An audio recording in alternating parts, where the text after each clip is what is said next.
The lights dimmed in the Pasadena Civic Auditorium as the America's Got Talent stage prepared for its next contestant.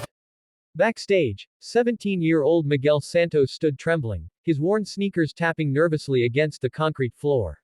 He clutched a crumpled photograph in his hand, one of the only pictures he had of his mother, taken 3 years before she passed away from an illness they couldn't afford to treat. She had always told him his voice was a gift from heaven, and tonight, he was about to prove her right. When host Terry Crews called his name, Miguel walked onto that glittering stage looking completely out of place. His clothes were simple, clean but clearly not expensive. His hair was slightly messy from the California wind. But his eyes held something the cameras immediately caught, an intensity, a hunger, a determination that money could never buy. Simon Cowell leaned back in his chair with his trademark skeptical expression. Howie Mandel smiled warmly. Heidi Klum gave an encouraging wave. Sofia Vergara sat forward with interest. The audience of thousands waited in anticipation. Terry approached Miguel with a microphone. So tell us about yourself. Where are you from? Miguel's voice was soft but steady. I'm from Manila, Philippines. From Tondo, one of the poorest areas in the city. I live with my father and my 2 younger sisters in a small house near the docks. And what brought you all the way to America? Sophia asked gently. Miguel looked down at the photograph still clutched in his hand. My mother. Before she died, she made me promise that I would never give up on singing. She used to say that our circumstances don't define our destiny. She sold everything she had, even her wedding ring, to pay for my first singing lessons. This audition, this journey here, it's for her. It's to show her that her sacrifice meant something. The theater fell silent. Even Simon sat up a little straighter. What are you going to sing for us today? Howie asked. I'm going to sing, Bring Him Home, from Les Miserables, Miguel answered. It's a prayer, really. A prayer for protection, for hope, for someone you love. Simon's eyebrows raised. It was a notoriously difficult song, one that had defeated many professional singers. For a teenager from the slums of Manila to attempt it seemed almost reckless. The music began. Those familiar, haunting opening notes filled the auditorium. Miguel closed his eyes, took a deep breath, and when he opened his mouth, the entire world seemed to stop. His voice was pure crystal, soaring effortlessly through the lower registers before climbing to heights that seemed impossible for someone his age. But it wasn't just the technical perfection that stunned everyone in that room.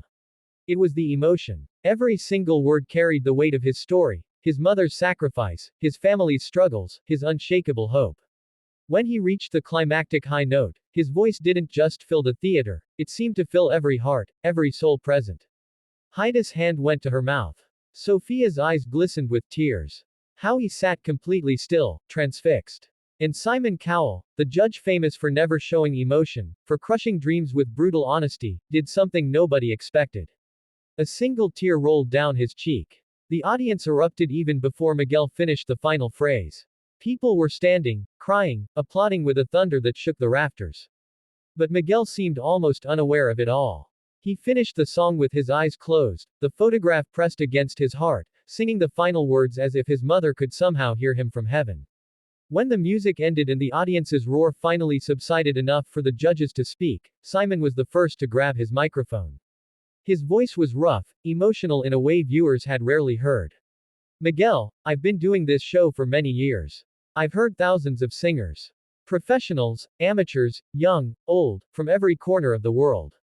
He paused, visibly composing himself. What you just did wasn't just singing. That was something else entirely. That was pure, honest, devastating beauty. Your mother would be so incredibly proud of you right now. Heidi was openly crying. I have no words. That was perfection. Sophia wiped her eyes. You didn't just sing that song, you lived it.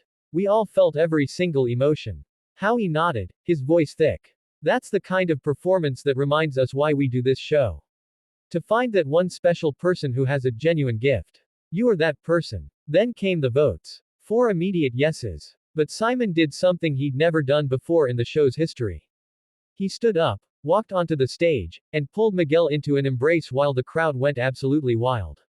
What the cameras didn't show, what Miguel would reveal later in interviews, was what Simon whispered in his ear during that hug. You're going to win this whole thing. I'm going to make sure of it. Miguel's journey from that moment was nothing short of miraculous. Week after week, he delivered performances that defied belief. He sang for his mother, for his family struggling back home, for everyone who'd ever been told they weren't good enough because of where they came from. And with each performance, he didn't just win votes. He won hearts. The finale came down to Miguel and two other incredible acts. When Terry Crews opened that envelope and announced Miguel Santos as the winner of America's Got Talent, the young man from Tondo collapsed to his knees, overwhelmed by the impossibility of it all. The $1 million prize would change his family's life forever. But more than that, he'd proven what his mother always knew, that talent, heart, and determination can overcome any obstacle.